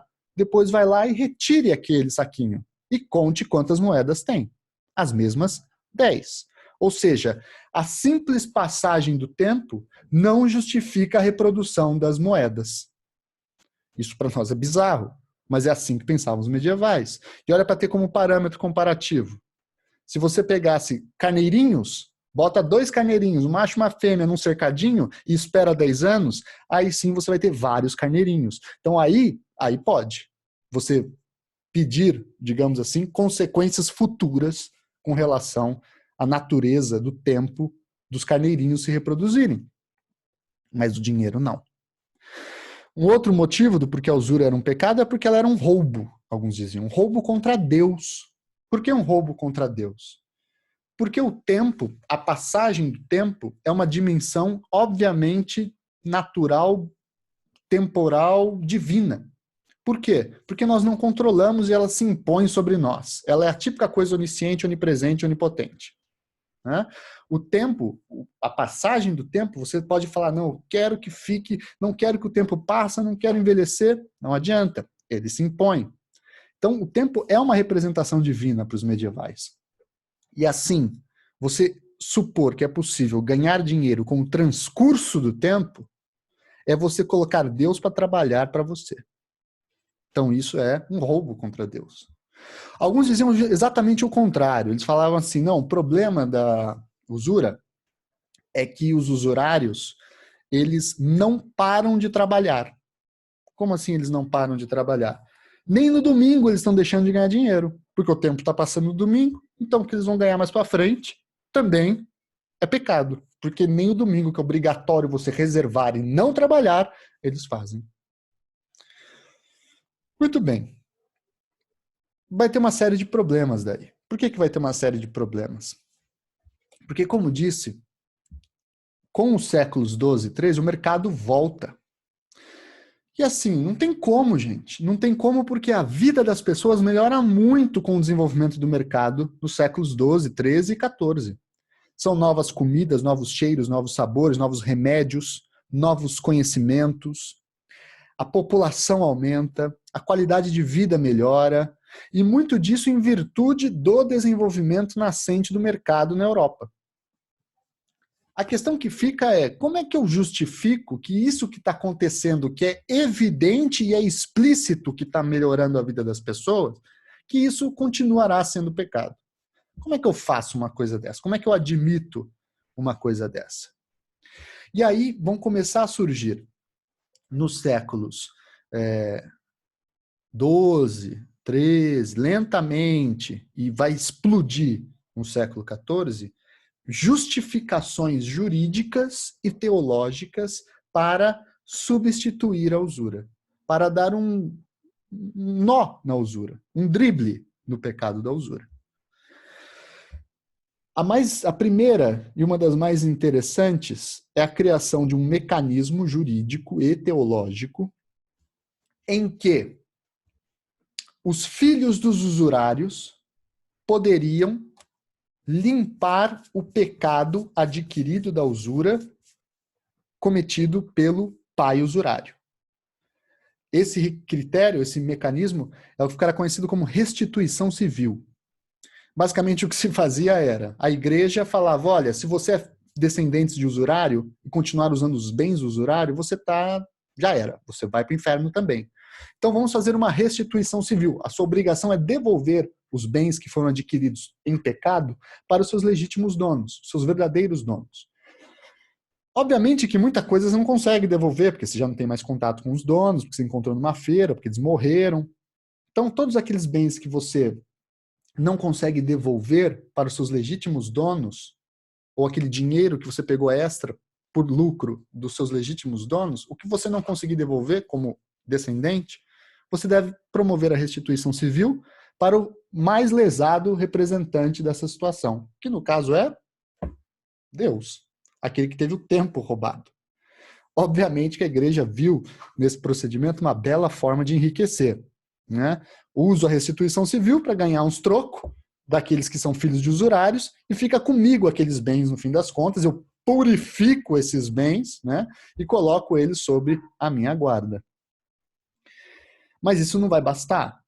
Não vai bastar porque imagine você é uma viúva de um usurário e você tem uma vida bastante interessante, com dinheiro, com possibilidade de ter uma vida confortável, e você vai abrir mão de tudo para virar uma freira, porque ainda tinha isso, né? Você ainda tinha que virar freira, ir para o clero para pagar os pecados. Eu vou abrir mão de tudo. Tudo, tudo, tudo, tudo, tudo. E mesmo depois disso tudo, o meu marido, usurário, vai continuar no inferno? Vai continuar sendo torturado, etc, etc? Então eu abro mão de dar esses bens e vou para o inferno com meu marido. Né? Muitas viúvas começaram a pensar isso. E aí a igreja tem que dar uma resposta para essa situação também. Tem que criar um mecanismo de flexibilização da condição infernal do usurário. Ou seja, tem que criar um mecanismo que fale assim, não, o usurário está no inferno. Porém, é possível que os vivos, os descendentes, façam certas coisas para tentar salvar a alma dos usurários que estão no inferno. E aí a igreja vai criar um outro mecanismo teológico jurídico, que é como um mecanismo de um canal de comunicação entre vivos e mortos, em que os vivos pagam pelo pecado dos mortos. E aí os mortos podem ascender do inferno ao céu. Como é o nome desse mecanismo teológico jurídico que é inventado, que não tem nenhuma previsão na Bíblia, não tem nenhuma menção na Bíblia, mas fica muito famoso nos séculos 12 em diante. Esse mecanismo é o purgatório. O purgatório. Notem bem, purgatório não é um lugar.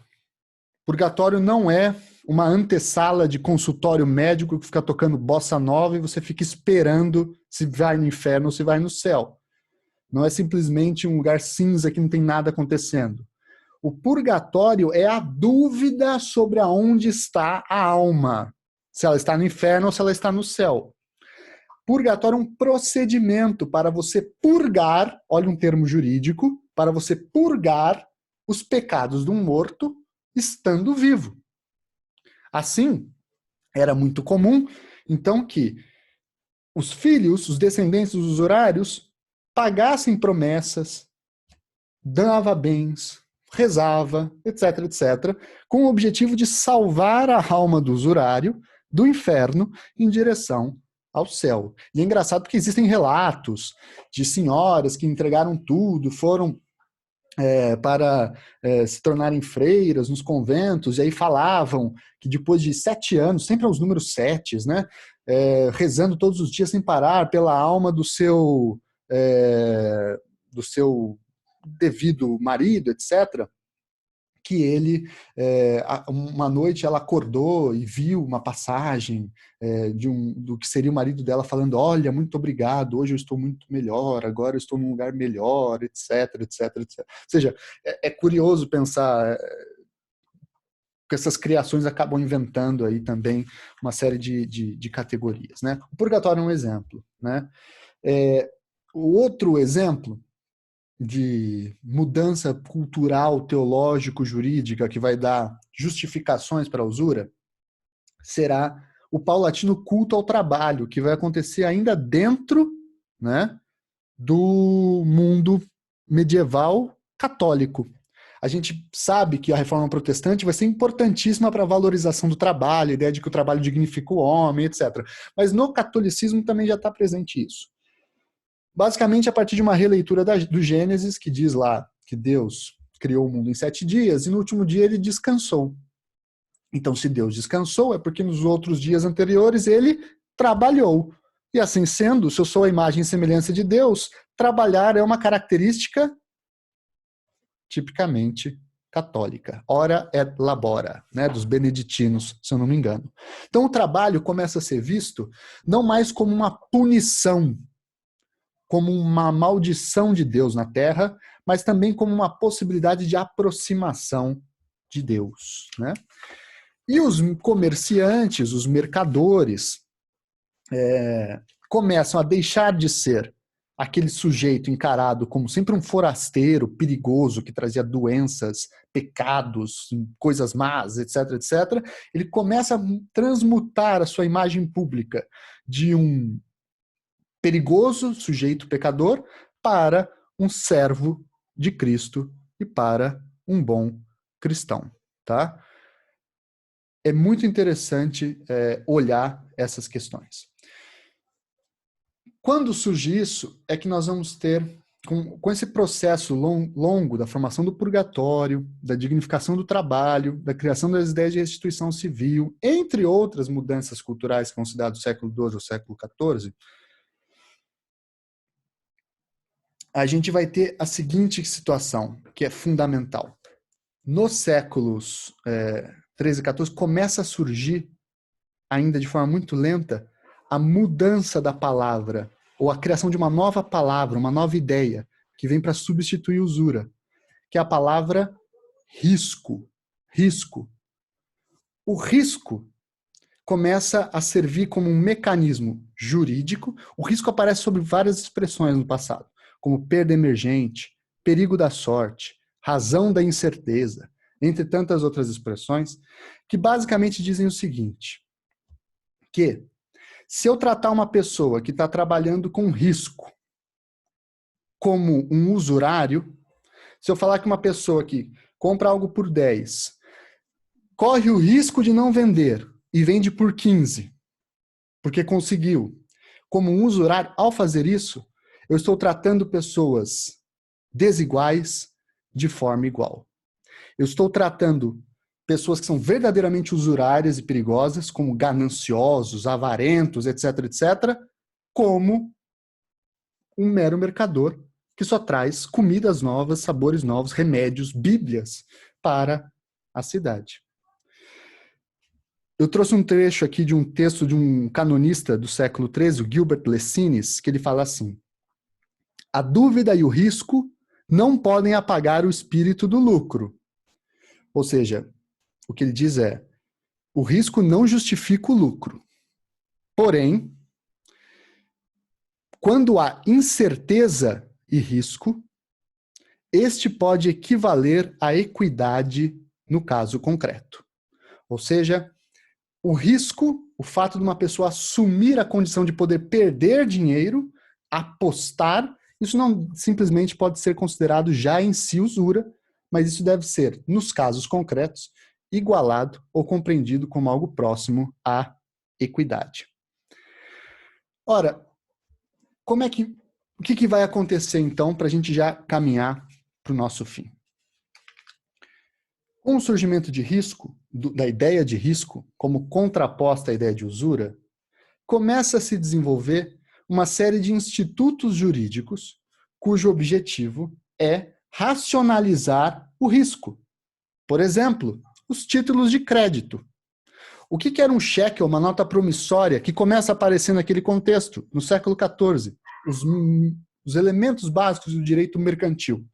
Era uma forma de você pegar, por exemplo, 100 moedas de ouro que você tem em Roma, colocar ali, entregar ela para um primo seu que você tem, por exemplo, e falar, olha, eu tenho que ir para Milão e sacar essa grana lá. Você tem algum amigo, algum conhecido que possa me dar essa grana lá? Eu tenho. Pega essa carta aqui, falando que eu estou te autorizando a pegar tanto de dinheiro e depois eu reponho ele. Pega lá. Isso é um título de crédito. É um mecanismo de diminuição de risco das viagens, para você não ser assaltado, para você não ser roubado nas viagens nas estradas perigosas do mundo medieval. Esses mecanismos que começam, então, a sistematizar a ideia de risco, também como o contrato de seguro, né? Os contratos de seguro é muito interessante, né? Se você pegar contrato de seguro do início da modernidade, eles são diferentes, porque eles ficam falando muito de Deus. Então, assim, um contrato de seguro. Eu reconheço, era, por exemplo, um milionário, um cara com muita grana, que emitia um contrato de seguro e dizia: eu reconheço que Tiago é um bom cristão, é um sujeito que faz todas as penitências devidas, todos os sacramentos, cumpre as suas funções na sua sociedade, na sua cidadania, e é um bom cidadão. Portanto, nessa viagem que ele vai fazer até a outra cidade, caso algo aconteça, e Deus não há de permitir, e aí mete uma oração no meio do contrato, eu estou aqui para qualquer coisa cumprir as suas obrigações. Né? O contrato de seguro, que começa a aparecer nesse contexto, também tem relação com essa ideia de risco. Tá? A mesma coisa para sociedades comerciais. Né? As sociedades comerciais são fundamentais para entender o processo de formação do capitalismo, porque basicamente e começa a aparecer nesse contexto, é basicamente a união de interesses, em que uma pessoa entra com o dinheiro, outra com o trabalho, as duas assumem o risco e depois você tem a projeção da divisão de lucros. Isso de forma escrita e organizada e de forma racionalizada, portanto. É nesse contexto também que vão surgir os primeiros bancos no mundo medieval, como é o caso dos Médici de Florença. Né? O banco nada mais é do que uma instituição que vende esses mecanismos de racionalização do risco. Os títulos de crédito, a sociedade comercial, os financiamentos, os contratos de seguro, entre todas essas categorias. A possibilidade, portanto, de transmutar o conceito de usura para o conceito não mais teológico, mas um conceito laico e racionalizável de risco, possibilita o surgimento do direito comercial, de uma série de institutos do direito comercial que vão ser, digamos assim, os meios pelos quais o capitalismo e a acumulação vai se dar no século nos séculos XIV, XV, XVI e toda a revolução comercial que vem a partir de então. É o que muitos vão dizer que é o parto jurídico do capitalismo, uma discussão teológica que se desenvolve também numa discussão jurídica, tá bom? Vamos dar uma olhadinha aqui nas perguntas. Deixa eu ver. Professor, tem um vídeo de Scott Hahn explicando a existência do purgatório na Bíblia. Vou dar uma olhada. Essa ideia do purgatório específico eu trabalho com o Legoff, tá? Nesse cenário que surge a venda das indulgências também, Felipe, as indulgências não são exclusivas desse contexto. Vem desde Santiago de Compostela, etc. Já tem esses mecanismos de promessa, bababá, mas é um momento de expansão bastante forte, né? Daniel Iglesias lembra que o livro do Legoff sobre o nascimento do purgatório está de graça na Amazon. O Rafael faz uma pergunta reservada, não sei se é para falar para todo mundo, Rafael, mas informações específicas sobre o purgatório, o livro do Legoff é um bom ponto de partida, tá? Como é o nome do teólogo que tratou do risco? Esse que eu li para vocês é o Gilbert Lessines, tá? Opa, que eu mandei só para o Rafael aqui. Gilbert Lessines.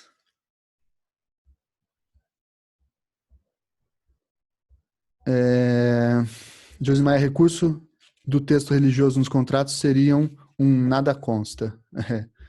Exatamente. Muito bem, pessoal.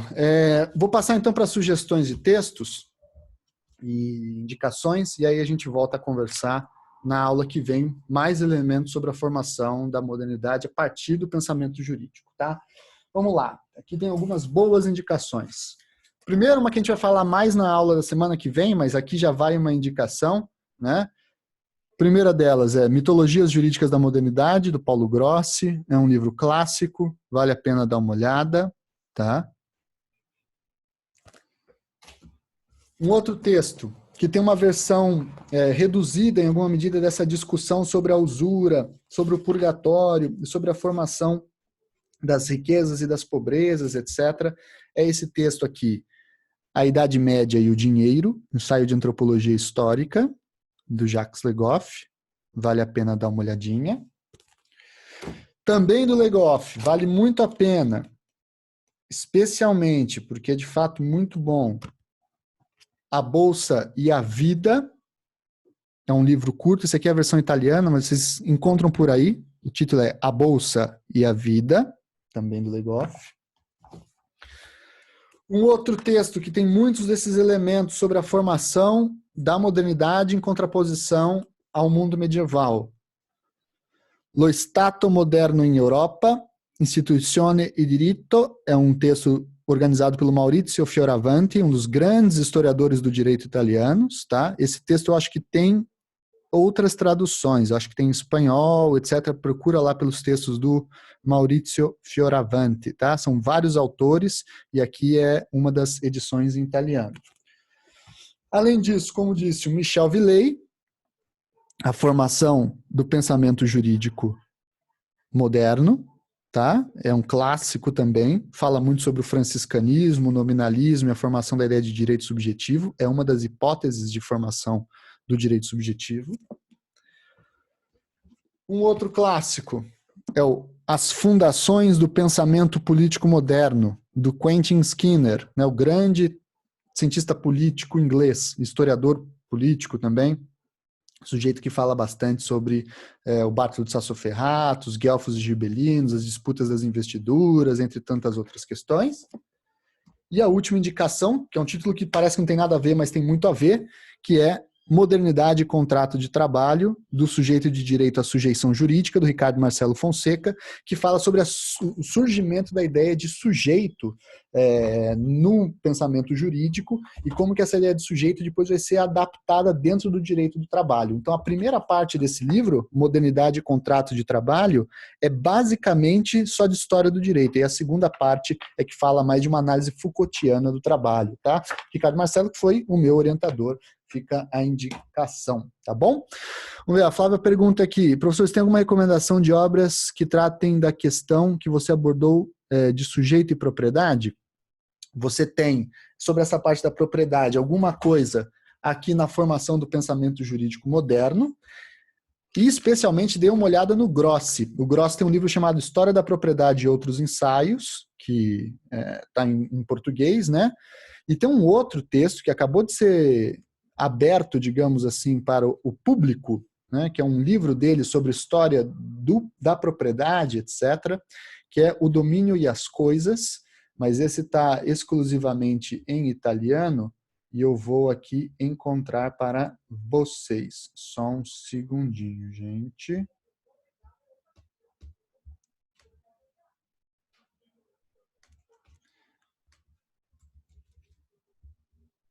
Aqui, vou pôr para vocês no chat. Esse vocês podem baixar à vontade, tá? Só que está em italiano, tá? É um belo livro sobre a formação da ideia de propriedade, Il dominio e le cose, percezioni medievali e moderni dei diritto reali, tá? É uma boa... O Grossi, que é considerado o grande historiador da propriedade, né? Carolina pergunta do livro do Skinner, é As Fundações do Pensamento Político Moderno, editado pela Companhia das Letras. Tá? Ele tem um outro livro, Carolina, que vale muito a pena ver, que é o Liberdade Antes da Liberdade, que é exatamente sobre esse momento de formação da modernidade no século XIV e no século XV. Tá certo? Mais alguma questão, pessoal?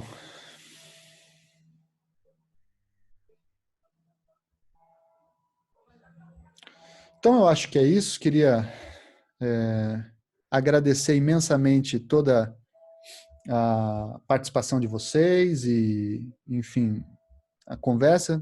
Foi um pouco corrido, porque, como disse para você, essa aula normalmente eu dou em 3 aulas, ficou faltando uma coisa que eu só vou falar na aula que vem, mas aqui a gente já tem pelo menos os 3 grandes debates, né?